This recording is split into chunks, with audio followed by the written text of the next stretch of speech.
A terceira geração, também conhecida como de 8 bits, abrange o período de 83 a 90. E qual foi o grande diferencial? Foi o ressurgimento, vamos assim dizer, da Nintendo. Então, até então, ela estava bastante atuante ali ainda na primeira geração, produzindo Color TV Games, mas agora ela entra com a questão maior inserção de tecnologia. Então, os consoles ficaram melhores, permitindo adicionar amostras de áudio, de vídeo mais velozes, de maior qualidade. Os sprites, ou seja, as figuras ali das personagens ficavam mais detalhadas, então enriquecia a experiência do jogador. E aí uma coisa bem interessante, diferente de hoje, que lá na década de 80, os desenvolvedores não pensavam que os jogadores iriam maratonar os jogos. Então eles criando ali, né, os jogos para que os jogadores perdessem em minutos. E os jogadores de elite jogaram até o fim. E aí, quando chegaram no fim, o que eles perceberam? O Pac-Man, por exemplo, ele não tinha muitos níveis, ele ia só até o nível 256 por conta do endereçamento de memória, ou seja, o espaço ali era pequeno. Donkey Kong, por exemplo, ele ia até 117 níveis, depois o Jumpman morria aleatoriamente. Donkey Kong, Pac-Man e outros arcades foram o nascimento do jogo competitivo. Então ali nós vamos ter jogadores de elite, pensando muito em competição. Hoje a gente tem aí o eSports, né? E as competições e disputas por high score tornaram-se muito comuns. Então todo mundo quer ver o nome lá, o vencedor dessa competição. E aí uma coisa bem interessante, que neste período o estereótipo ainda não é o que a gente tem o pensamento que é hoje em dia, né? De serem garotos, adolescentes. Aqui a gente tem uma senhorinha toda feliz ali jogando no arcade. Os jogadores de casa também estavam melhorando. Então as companhias como a Activision davam prêmios no mundo real. E aí jogadores que enviassem cartas com foto do high score recebiam um emblema bordado que podia ser costurado à sua própria roupa como uma medalha de honra. Então são recompensas que satisfaziam jogadores e aumentavam o marketing da própria empresa, fortalecendo a cultura de jogos e vendas. E os jogos em PCs? Os PCs, afinal de contas, estavam se popularizando. Como que as pessoas pegavam os jogos? Eles trocavam ali, né, entre os programadores e também podiam pegar os códigos que eram escritos em revistas ou livros e passavam uns pelos outros por meio de dispositivos magnéticos, como o disquete daquela época. E em 85, a Nintendo mudou drasticamente. Então ela começou mudando assim de nomes, por exemplo, o console virou Control Deck, cartucho, Game Pack, e o que era branco e vermelho passou para a cor cinza para dar mais seriedade. Os cartuchos passaram a ser inseridos na frente, tal como os videocassetes da época. E aí eles também passaram a ser vendidos em lojas de brinquedo. A Nintendo, no setor de consoles, deu uma nova vida para o mercado de games domésticos, só que ao mesmo tempo ajudou a afundar o mercado de fliperamas. E uma característica também é que o NES ele era muito superior em questões de tecnologia com relação aos equipamentos que eram vistos até então. Então os títulos, os jogos, tinham uma interface gráfica mais avançada, com roteiros e personagens mais atraentes. Mais de 50 milhões de dispositivos NES foram vendidos. Na década de 80, o Super Mario Bros. Ele quebra essa linearidade e cria uma complexidade e profundidade que ainda não era explorada. Então a gente tem aqui, por mais que seja um jogo 2D, a gente já tem algumas nuances que melhoram a interface gráfica. Também temos o lançamento de Legend of Zelda, que é o primeiro a trazer a bateria interna, centenas de telas e eram puzzles ou quebra-cabeças espaciais. Outro que marcou a época foi o Metroid. Ele tinha múltiplos finais e um mundo aberto, speedruns e como protagonista uma personagem feminina. Na década de 80, devido ao sucesso da Nintendo, a Atari chegou a criar o Tengen, voltada para o desenvolvimento de games para NES. Só que logo depois a Tengen descobriu uma maneira de contornar o chip de travamento da Nintendo para produzir games compatíveis com o NES, mas sem ter necessariamente a aprovação da Nintendo. E essa disputa, gente, caiu até no Tetris. Porque a Tengen adquiriu os direitos autorais de venda do Tetris, né? Só que a empresa de que ela tinha adquirido esses direitos desse jogo não era a verdadeira detentora dos direitos, ou seja, comprou gato por lebre. E aí acabou que a Nintendo comprou os direitos legítimos do game, lançando com a sua própria marca. Então, em 89 surge o Game Boy, esse dispositivo aí. Depois a gente tem outras versões, né? Mas assim, original era esse. E ele foi vendido em conjunto com o Tetris, vendeu mais de 300 mil unidades em apenas 2 semanas, logo assim de cara. E ele é o domínio dos portáteis pela Nintendo até a data de hoje. A quarta geração, também conhecida como geração de 16 bits, ela está ali mais ou menos muito atrelada ainda, né, à terceira geração. E ela abrange o período de 87 a 95. Neste período ficou muito reconhecido a disputa entre as empresas Sega e Nintendo. E uma característica assim da melhora da tecnologia é que os sprites ficaram maiores, tiveram mais camadas ali na questão da interface, o áudio com mais canais, então melhora a qualidade sonora, e os processadores mais velozes, então permitiram fazer mais cenas com mais vozes, então tudo foi possível melhorar. E os controles também foram enriquecidos e tiveram um design melhorado. No final de 89, já no início dos anos 90, tem-se que a Nintendo possuía de 75% a 80% da fatia do mercado de jogos dos Estados Unidos. Era um mercado que estava avaliado em 3,4 bilhões de dólares. A década de 90 ela marca muito essa questão da competição entre as empresas. E um exemplo que a empresa Sega contratou um ACO da empresa Mattel para que eles pudessem fazer uma transformação na empresa com o objetivo de fazer uma competição, né, uma coisa assim mais agressiva contra a Nintendo.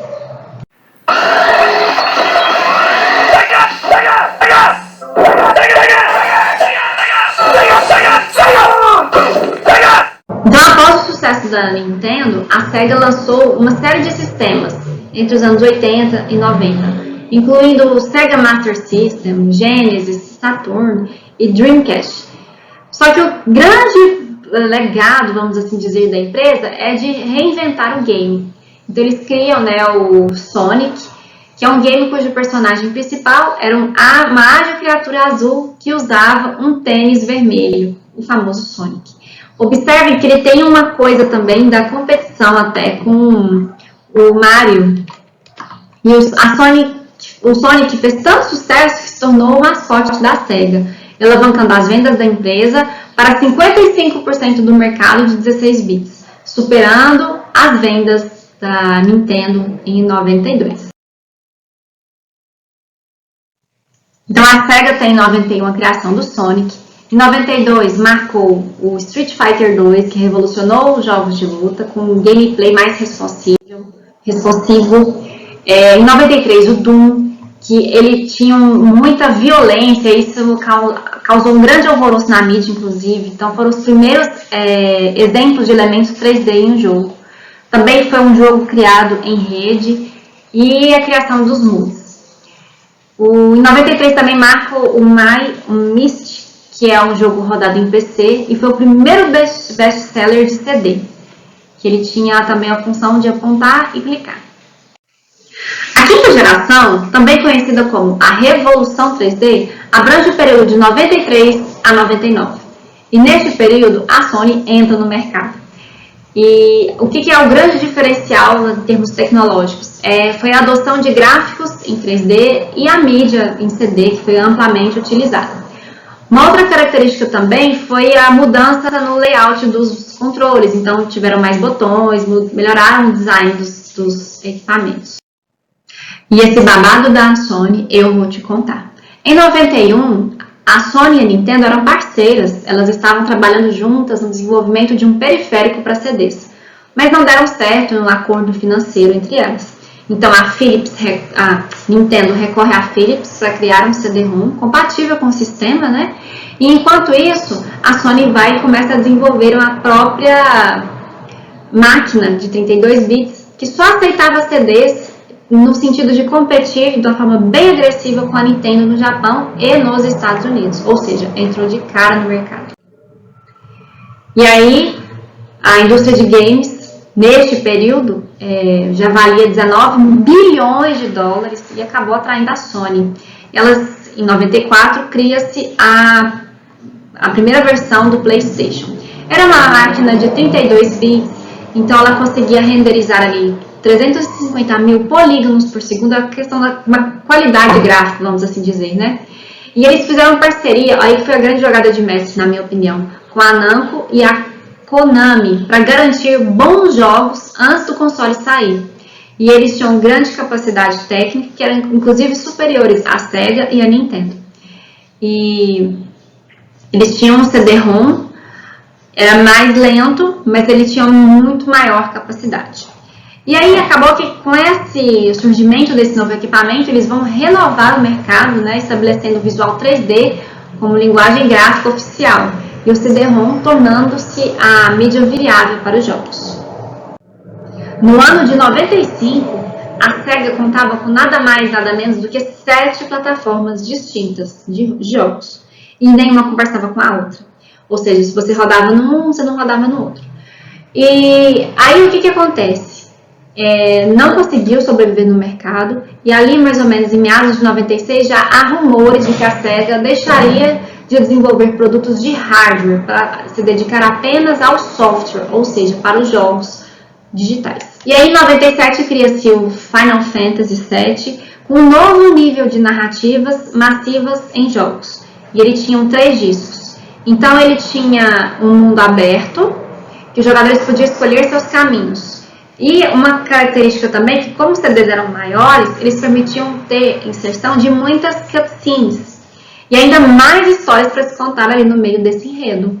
Então centenas de horas podiam ser gastas nos jogos, sendo que nos títulos anteriores era no máximo ali de entre 40 a 60 horas. Nos anos 90 também temos o Dreamcast da Sega. Ele é um dispositivo bastante poderoso e inovador com muitos jogos bons. Só que era um multiplayer online e não fez muito sucesso. Então ali de fato foi a pá de cal para que ela se tornasse uma desenvolvedora de jogos. A 6ª geração marca a saída da Sega e a entrada da Microsoft nesse mercado de consoles.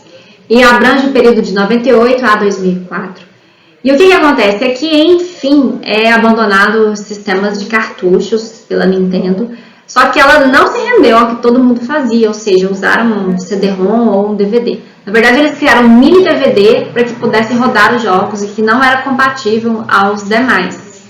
Neste período também, a Microsoft lança o Xbox, que é basicamente um PC Pentium 3, modelado para jogos, com chip gráfico da Nvidia.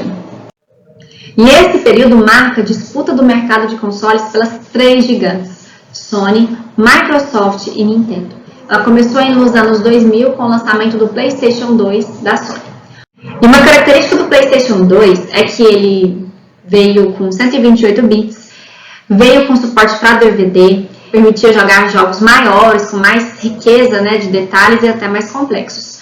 Uma outra característica é a retrocompatibilidade, e isso trouxe uma coisa bastante positiva, né, para os usuários que podiam rodar os jogos das versões anteriores. E também rodavam nele filmes e outras mídias. Entretanto, poucos jogos foram lançados, né, no período de lançamento do produto. Em 2001, o Xbox ele é mais rápido e com maior capacidade. Permite também uma boa jogabilidade online e, afinal de contas, ele tem uma porta Ethernet integrada. Já o GameCube, em 2001, ele vinha com aquele sistema que eu disse anteriormente, que é do mini DVD. Ele era caro, mas era uma iniciativa bacana, né, contra a pirataria que então estava também aumentando naquela época. E ele também apresenta um suporte ilimitado para jogos online. E é um hardware melhor do que o PlayStation 2, mas não atraiu muito os desenvolvedores de jogos. Nos anos 2000, nós também temos o advento, né, do GTA, que rodava na Sony. Ele é um jogo em 3D, de mundo aberto, também muito criticado pela violência e conteúdo sexual. E ele foi o jogo mais vendido nos Estados Unidos em 2001. E ele tinha vendido até 2005 5 milhões de cópias. Nos anos 2000 também, o Xbox acabou inovando por criar um sistema de assinatura, poderiam rodar os jogos de uma forma online. E aí eles podiam conectar e competir com outros jogadores. Ele tinha um sistema de chat de voz, ele permitia fazer download de mapas novos e outros conteúdos, e permitir uma experiência melhor para as pessoas. E aí é interessante que a liga principal de jogos, vamos falar assim, televisionou o primeiro torneio em 2006, um esporte que é uma tendência forte que nós temos aí. A 7ª geração, que envolve os HDs e novos controles, abrange mais ou menos os anos de 2004 a 2009. Nós temos jogos em alta resolução, serviços em redes mais sólidos, execução de filmes em HD, no caso ali Blu-ray, e no caso do Nintendo, uma variação nos controles. O Wii emplacou também 3 dos 5 jogos mais vendidos da geração. A Sony e a Microsoft lançaram PlayStation Move e Kinect para permitir ali a realidade aumentada. E os controles sem fio também entraram de vez na lista de necessidades dos jogadores. A integração com a internet aumentou, as redes sociais e a divulgação dos dados também das partidas. A 8ª geração, que abrange o período de 2011 a 2019, é marcada pelo lançamento do Nintendo Wii U. Na verdade, ele traz como grande diferencial uma inovação no controle, similar a um tablet, que permite novas possibilidades de interação durante o jogo, como, por exemplo, acessar o menu do jogo sem necessidade de parar o jogo. A 9ª geração, que marca de 2017 em diante, o Nintendo Switch, que veio a ser lançado no semestre de 2017. Sua novidade é ser um console portátil de mesa, sendo um console híbrido, podendo ser jogado tanto na TV quanto em qualquer lugar. Os jogos em mobiles, os smartphones, celulares, então começaram a surgir paralelo ao desenvolvimento desses dispositivos e é marcado pelo ano de 1997. Então o Snake, que é o jogo da cobrinha, fez um grande sucesso e eles cresceram no começo dos anos 2000, principalmente no Japão. Eles tinham uma receita no ano de 2003 de $1 bilhão, sendo 5 bilhões no ano de 2007. E 1/4 da receita vinha dessa indústria de jogos. Então, depois da década de desenvolvimento em paralelo, os segmentos de games para consoles e para computador começaram a experimentar certo grau de convergência tecnológica, com a intersecção de características desses mercados anteriormente separados. Isso foi impulsionado por uma evolução inesperada no campo de games online. O mundo online tornou-se um lugar popular de comunicação e entretenimento.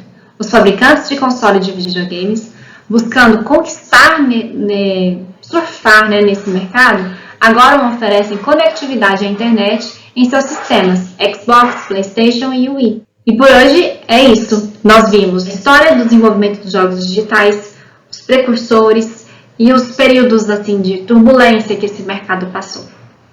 Fique bem e até mais!